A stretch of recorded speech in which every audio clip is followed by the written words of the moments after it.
saab korraga omada maailmakodaniku ja külakogukonna liikme identiteeti. Nii et ma palun siia maailmalendur Hendrik Ülve.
ja siis, kui siit nüüd jälle edasi minna, siis on kõige alus avastamiseks üldse on see, et sa oled uudishimulik. Neid seda sõna võib mitut moodi väljendada, aga mulle meeldib ka, et kui oma peas ma olen seda lahti mõtestanud, siis siin on mingi seletus, et sa tahad midagi uut ja sul on mingisugune himu, see on niisugune vajadus, see on niisugune kihk, millele sa ei saa vastu panna.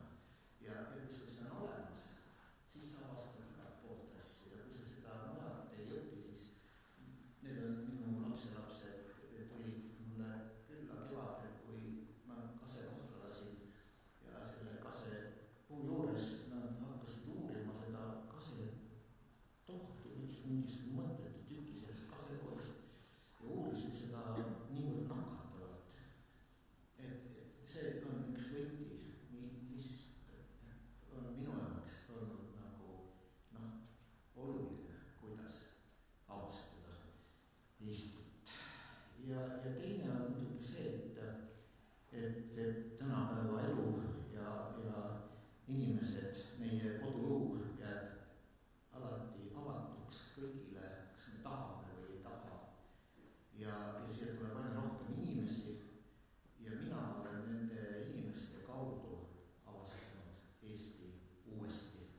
See on pikk lugu, aga väga lühidalt öeldes on siis niimoodi, et kui keegi tuleb väga kaugelt, siis ta imestab asjade üle, mille üle meie siin ei oska iialgi imestada.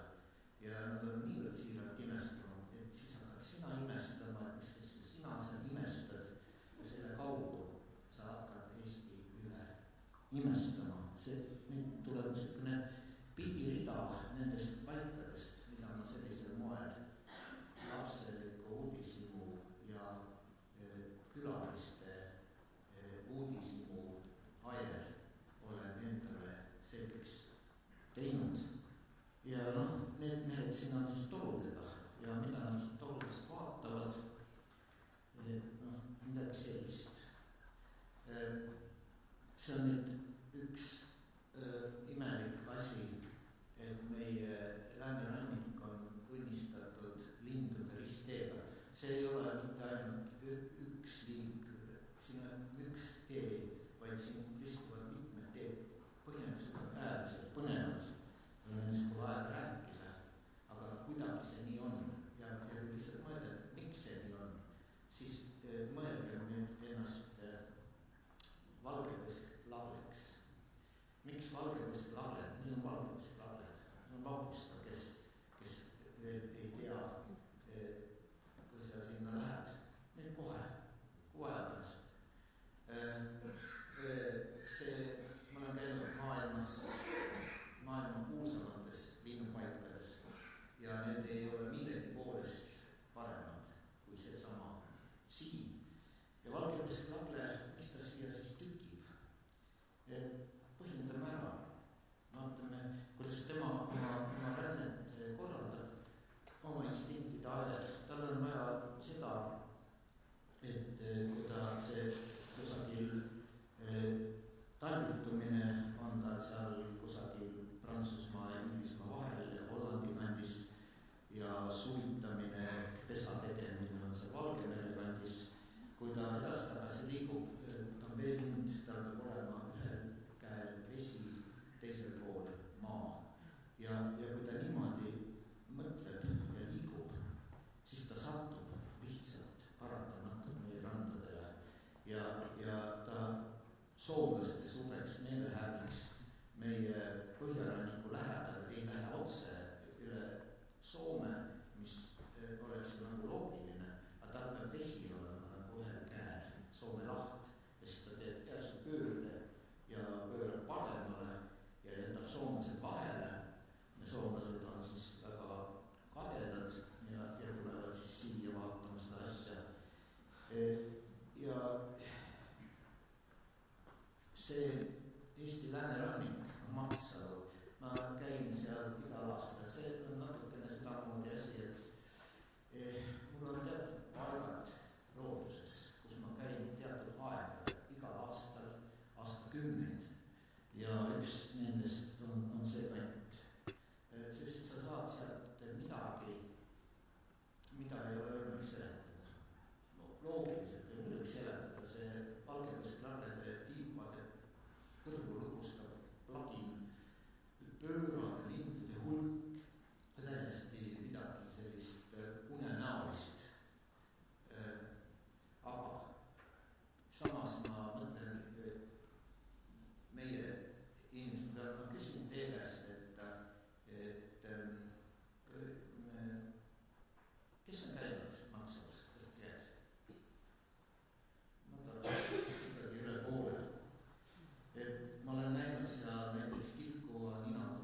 heina siin puisniidul ja see on asi, mis paneb hämmelduma kõiki eurooplasi, kes tulevad lõuna poolt, sest see on maastik, mis oli ka näiteks Itaalias, Prantsusmaal, Inglismaal kuskil 800 aastat tagasi ja meil on nad säilinud. Ma ei hakka seletama, miks, aga nad lihtsalt on. Ja te teate, inglase käest küsitakse, kuidas teil on nii kaunis muru, et kuidas te selle saite? Inglane vastab selle peale väga lihtne. Niidan ja tallan ja nii mitu 100 aastat järjest. Meil võib siis jah niimoodi öelda, et väga lihtne puisniitu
inglise keeles põhjalikult teaduslikult kuulasid ja paistsid viisakas rahvas.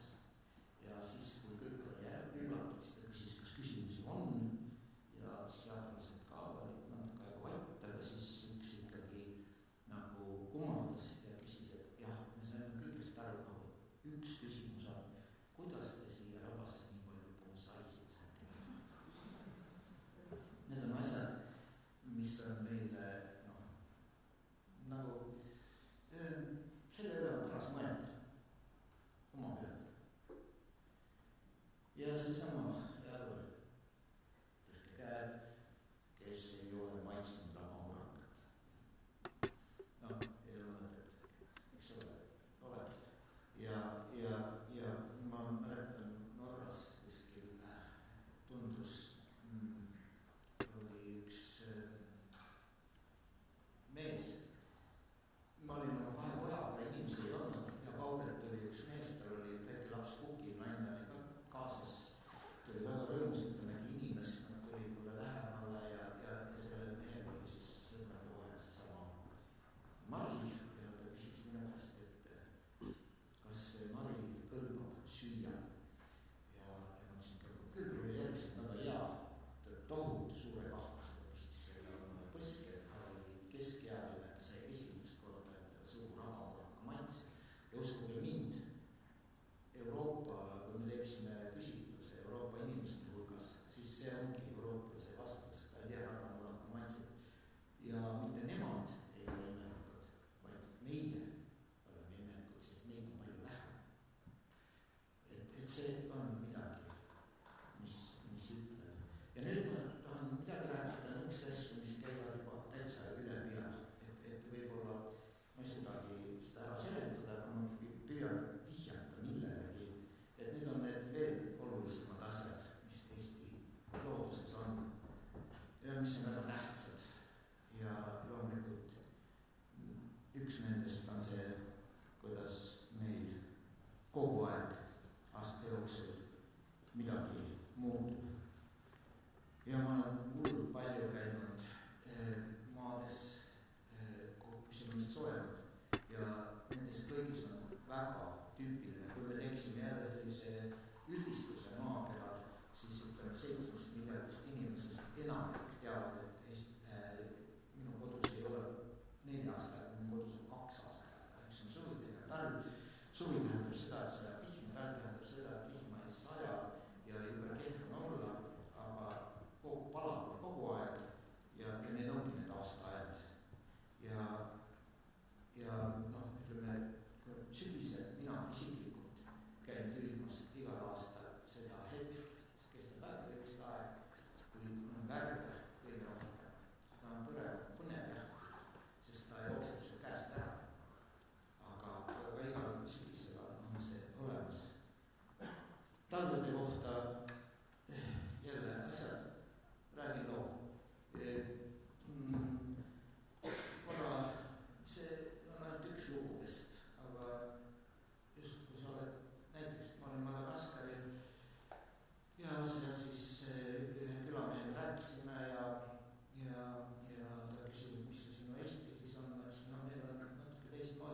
kõige suurem vaenlane on meil päike ja järgmine on jamm. Ja tõepoolest Lõunamaa inimene teeb kõik, et ennast päikse eest ära peita. Ja meie oleme siis need, kes võtavad lennukipileti ja lendavad sinna, et läheks päikse käest soolma. See on väga imelik, aga samas midagi väga iseloomulikku. Ja nüüd siis kõige, mida on tõesti võimatu seletada, aga ma annan vihjeid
siia